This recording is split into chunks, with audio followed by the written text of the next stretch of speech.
Hi, ஒரு news பல வியூஸ்ங்கிற புதிய பகுதியில் இன்னைக்கு நம்ம முதல்ல பார்க்க போற நியூஸ். சீமான் அவர்கள் விஜய் கிட்ட கொள்கை எதிரினா என்ன, அரசியல் எதிரினா என்ன அப்படின்னு கேட்டிருக்காரு. கொள்கை எதிரினா விஜய் இப்ப கட்சி ஆரம்பிச்சிருக்காரு. ஒரு ஆட்சி வந்ததும் அந்த ஆட்சி எந்த கொள்கை அடிப்படையில நடக்குமோ அந்த கொள்கைக்கு எதிரான நிலைப்பாட்டில் இருக்கிறவங்க, குறிப்பா அவர் பாரதிய ஜனதாவை கொள்கை எதிரின்னு சொல்றாரு. அதுக்கு எதிராக தான் அவருடைய அரசியல் இருக்கும், அந்த ஆட்சியினுடைய கொள்கை இருக்கும் அப்படிங்கிறது தான். அதை வச்சுதான் அவர் கொள்கை எதிரி பாரதிய ஜனதா அப்படின்னு சொல்றாரு. அரசியல் எதிரினா அந்த ஆட்சியை பிடிக்கிறதுக்கு யார் எதிரியா இருக்காங்களோ, யார் பலமா இருக்காங்களோ, இவருக்கு எதிர்கட்சியா இருக்காங்களோ அவங்க அரசியல் எதிரி.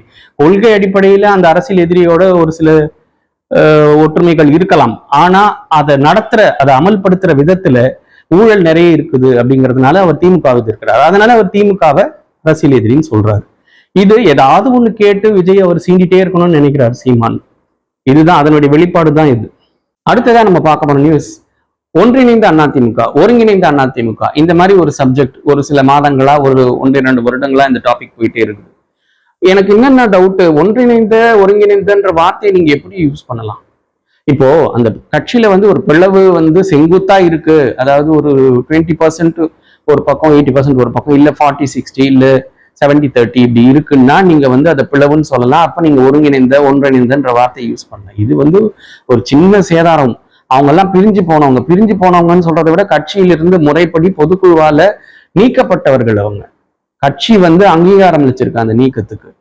அப்படி இருக்கும்போது அவங்க போய் தனியா நின்று ஒரு சுயேட்சையாவோ இல்ல ஒரு கட்சி ஆரம்பிச்சு நின்று ஒரு 2%, 3% கூட இல்ல, 2% அந்த வாக்குல தான் அவங்க ஓட்டே வாங்குறாங்க.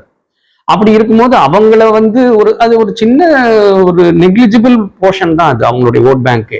அப்படி இருக்கும்போது நீங்க அதை அவங்கள சேர்த்துக்குங்க, ஒருங்கிணைந்த ஒன்றிணைந்தன்னு சொல்றது டெலிபரேட்டா. இந்த சேனல்ஸ் எல்லாமே, பெரும்பாலான சேனல்ஸ், டிவி சேனல்ஸ் நம்ம பாக்குறோம், இந்த விவாதமே இதை நோக்கிதான் போயிட்டு இருக்கு. அதுல வேற பத்திரிகையாளர்கள், அப்படி அரசியல் விமர்சகர்கள்ன்ற பேர்ல திமுகவுக்கு ஆதரவா பேசுற நிறைய பேர் வராங்க.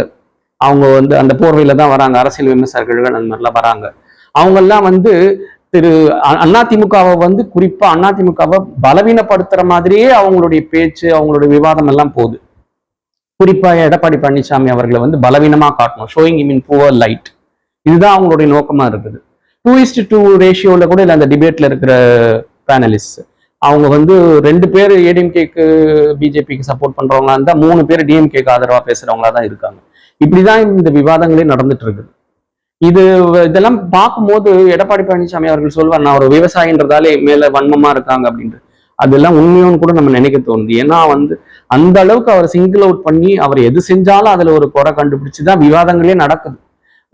ஒரு வாரத்துல 6-7 விவாத மேடைகள் நடக்குதுன்னா அதுல 90% ஏடிஎம்கேவை கிரிட்டிசைஸ் பண்ற மாதிரி, எடப்பாடி பழனிசாமி அவர்களை சிறுமைப்படுத்துற மாதிரி, அவரை பலவீனமா காட்டுற மாதிரி தான் விவாதங்களே இருக்கு. இது நம்ம கவனிக்க வேண்டியிருக்கு நிச்சயமா.